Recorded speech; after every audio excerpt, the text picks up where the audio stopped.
Hi hello నమస్తే welcome to Shri Bala stories. ఆయన శ్రీ రమణ మహర్షిని భగవాన్ అని సంబోధించారు. రమణులు ఆయన్ని నాయన అని పిలిచారు. ఆయనే శ్రీ వాసిష్ఠ కావ్యకంఠ గణపతి ముని అని పిలువబడ్డ అయ్యల సోమయాజుల గణపతి శాస్త్రి. విజయనగరం జిల్లా బొబ్బిల్ దగ్గర కలువరాయ్ అనే గ్రామంలో శ్రీ నరసింహశాస్త్రి నరసమాంబలకు కాశీ డుండి గణపతి ఉపాసన ఫలితంగా 1878 నవంబర్ 17న కావ్యకంఠ గణపతి జన్మించారు. వీరికి సూర్య గణపతి శాస్త్రి అని పేరు పెట్టారు. ఏకసంతగ్రాహి కావడంతో గణపతి శాస్త్రి గొప్ప పాండిత్యాన్ని సంపాదించాడు. 12వ ఏట కర్రా విశాలాక్షితో వివాహం జరిగింది. మహాదేవుడు, వజ్రేశ్వరి అని వీరికిద్దరు పిల్లలు. 10 ఏళ్ల వచ్చే వరకు పినతండ్రి ప్రతాపశాస్త్రి వద్ద కావ్యపాఠాలు, తర్వాత తండ్రి వద్ద పంచాక్షరి, చండీ నవాక్షరి, నారాయణ అష్టాక్షరి, బాల, వారాహి వంటి మహామంత్రాలు నేర్చుకొని సాధన చేశారు. 1896లో అన్న భీమశాస్త్రి స్నేహితుడు వెంకటశాస్త్రితో కలిసి యాత్రలకు వెళ్ళాడు. నాసిక్, భువనేశ్వర్, అరుణాచలం, కాళహస్తి, కాంచీపురం మొదలైన క్షేత్రాల్లో తపస్సు చేసి గొప్ప దైవానుగ్రహాన్ని పొందాడు. భువనేశ్వరి మాత తారామంత్రోపదేశం, రేణుకాదేవి, పరశురాముడు మొదలైన వారి అనుగ్రహాన్ని సంపాదించాడు. బెంగాల్లో నవద్వీపంలో అప్పట్లో పండిత సభలు జరిగేవి. అన్ని ప్రాంతాల నుంచి వచ్చిన పండితులు వివిధ అంశాలపై చర్చించేవారు. వాటిలో విజయం సాధించిన వారికి బిరుదు ప్రదానం చేసి సత్కరించేవారు.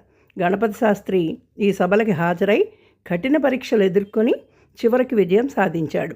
దాంతో నవద్వీప సభ ఆయన్ని కావ్యకంఠ బిరుదుతో సత్కరించింది. యాత్రల్లో భాగంగా అరుణాచలం వెళ్ళిన గణపతి శాస్త్రి దేవుని వద్ద నందీశ్వరుడి దగ్గర కూర్చుని రోజు వేల శ్లోకాలు రచించారట. అక్కడి వారు ఆయన పాండిత్యానికి సంబరపడి తమ పాఠశాలలో సంస్కృత అధ్యాపకుడిగా నియమించుకున్నారట. అరుణాచలంలో మరకత శ్యామాంబికాలయంలోనూ నైరుతి లింగం దగ్గర తపస్సు చేశారు. అప్పటికే తనకొక మార్గదర్శి కావాలని అనిపించడంతో విరూపాక్ష గుహలో గల రమణ మహర్షిని కలిసి దివ్యానుభూతి పొందారట.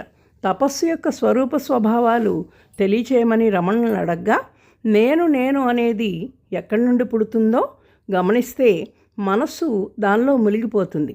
అదే తపస్సు. మంత్రాన్ని ఉచ్చరించేటప్పుడు శబ్దం ఎక్కడి నుంచి పుడుతుందో గమనిస్తే ఆ గమనించే మనసు అందులో మునిగిపోతుంది. అదే తపస్సు అన్నారట. ఆయన సమక్షంలో ధ్యానం చేసుకున్నాక తనకి తపోవిధానం తెలియజేసిన వ్యక్తి సాక్షాత్తు భగవత్ స్వరూపంగా భావించి అప్పటి వరకు బ్రాహ్మణస్వామి అని పిలువబడుతున్న ఆయన్ని భగవాన్ రమణ మహర్షి అని పిలిచారు. రమణ పంచకం అని 5 శ్లోకాలు రచించి రమణులకు వినిపించి తమిళంలో అర్ధ వివరణ చేసి గురుదక్షిణగా సమర్పించుకున్నారట. సరే నాయనా అని రమణులు అన్నారట. అప్పటి నుండి రమణులు కుమారస్వామి హంసగా, గణపతి ముని గణపతి హంసగా భక్తులు భావించేవారు. కావ్యకంఠ గణపతి ముని గొప్ప కవి. సుమారు 75 గ్రంథాలు రచించారు. వాటిలో ఉమాసహస్రం, వేదతంత్రాలు, తత్వఘంటా శతకం, శ్రీ రమణగీత, ఇంద్రాణి సప్తశతి, చిన్నమస్తపై రచనలు ప్రధానమైనవి. గణపతి గీతం, ఇంద్రగీతం తెలుగులో రాశారు. ప్రాచీనాంధ్ర సామ్రాజ్య గాథను పూర్ణ పేరు మీద తెలుగులో చెప్పారు. కపాలఛేదన సిద్ధి కలిగిన గొప్ప యోగి గణపతి ముని. కేవలం ఆధ్యాత్మికవేత్తగానే కాకుండా గొప్ప సంఘ సంస్కర్త, జాతీయవాదిగా కూడా కావ్యకంఠ గణపతి ముని ప్రసిద్ధికెక్కారు. అప్పట్లో భారతదేశం పరాయి పాలనలో మగ్గుతూ ఉండేది. బ్రిటిష్ ప్రభుత్వానికి వ్యతిరేకంగా ఉద్యమాలు జరుగుతున్న రోజులవి. స్త్రీ జనోద్ధరణ, అస్పృశ్యత నివారణకు గణపతి ముని విశేష కృషి చేశారు. స్త్రీలకు పురుషులతో పాటు ఆర్థిక, సాంఘిక, ఆధ్యాత్మిక హక్కులు ఉండాలని, స్త్రీలు కూడా యజ్ఞ మంత్రోపదేశాలకు అర్హులని వారు అనేవారు. కుల ప్రాతిపదికపై సమాజాన్ని విడదీయడం అవైదికమని అన్నారు. సంస్కృతాన్ని జాతీయ భాషగా గుర్తించాలనేవారు. కాంగ్రెస్ మహాసభల్లో ఈ విషయాల్లే ప్రసంగించేవారు. 1923లో కాకినాడలోను, 1924లో బెల్గాం సమావేశంలోనూ గణపతి ముని తన అభిప్రాయాలను వివరించారు. గాంధీ, హనీ బిసెంట్, మదన్ మోహన్ మాలవీయ లాంటి నాయకులంతా ఆయన ఎంతో గౌరవించారు. 1928లో హైదరాబాదులో ఆది హిందూ భవన్లో దళిత నాయకుడు భాగ్యరెడ్డి ముని అనే బిరుదును ఆయనకు ప్రదానం చేశారు. ఎంతోమంది యువకులకు మంత్రోపదేశం చేసి దీక్షలనిచ్చి స్వాతంత్రోద్యమంలో పాల్గొనేలా ప్రోత్సహించారు. అందువల్ల బ్రిటిష్ ప్రభుత్వం అరెస్టు చేసి జైలు శిక్ష కూడా విధించింది. ఆయన రచించిన ఇంద్రాణి సప్తసతి 700 శ్లోకాలు పడైవీడులోని రేణుకాక్షేత్రం సందర్శించి దేవు ముందర చదివి వినిపించారు. ఇది ఒక వంక దేవిని వర్ణిస్తుంది, మరో వంక అప్పటి భారతదేశ దుస్థితిని దేవికి వివరిస్తూ దాన్ని ఎదుర్కొనే శక్తినిమ్మని వేడుకొనడం కనిపిస్తుంది.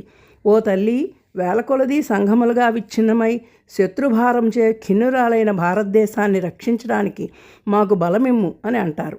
మరోచోట, ఓ ఇంద్రాణి, ఎంతకాలం పశ్చిమ దిక్కు పట్ల దయగా ఉంటావు, ఈ దీనురాలైన పూర్వ దిక్కును చూడుమా అని అంటారు. ఓ దేవి, చిన్నాభిన్నమై క్షీణించుచు అన్నం లేక అంతటను దుఃఖించు భారత భూమిని రక్షించుటకు నాకు శక్తినిమ్ము. ఓ దేవి, భారత భూమాత యొక్క కన్నీటి నాపుటకు ఆశ్రితుడనైన నాకు శక్తినిమ్ము, ధర్మమును రక్షింపుము. ఓ కరుణామయి, కొట్టబడి అణచబడి కదల్పబడి కల్లోల పెట్టబడి అంతటను రోదనము చేయునా ఈ స్వదేశము మంగళయుతమను అగుటకు నీ చరణము నేను శరణం పొందుచున్నాను అంటూ దేశాన్ని రక్షించమని ప్రార్థిస్తూ తనకి శక్తిని ప్రసాదించమని అర్థిస్తూ ఈ స్తోత్రం ఉంటుంది. కావ్యకంఠ గణపతి ముని జీవితాన్ని పరిశీలిస్తే గొప్ప తపస్విగా, ప్రత్యక్షంగా భగవంతుని దర్శించుకున్న మహానుభావుడిగా, సంఘ సంస్కర్తగా, గొప్ప పాండిత్యాన్ని కలిగినవాడిగా, ఇలా బహుముఖ ప్రజ్ఞాశాలిగా కనిపిస్తారు. వెల్లూరులో యూరిస్ కళాశాల అధ్యాపకుడిగా కళాశాల అధికారి WB ఛాంబర్లీ ఈయన ఆహ్వానించడమే ఇందుకు నిదర్శనం. ఎందుకంటే భారతీయుడి పదవిలో నియమించబడ్డం అదే ప్రథమం. ఇంతటి మహోన్నత వ్యక్తి 1936 జూలై 25న ఖరగ్పూర్లోని ఆశ్రమంలో భౌతిక శరీరాన్ని వదిలిపెట్టారు. అయినప్పటికీ తన రచనల ద్వారా వారెప్పటికీ అమరులే. తెలుగువారికే కాదు, భారతావనికే ముద్దుబిడ్డ మన గణపతి ముని. Thank you. Please like, share and subscribe.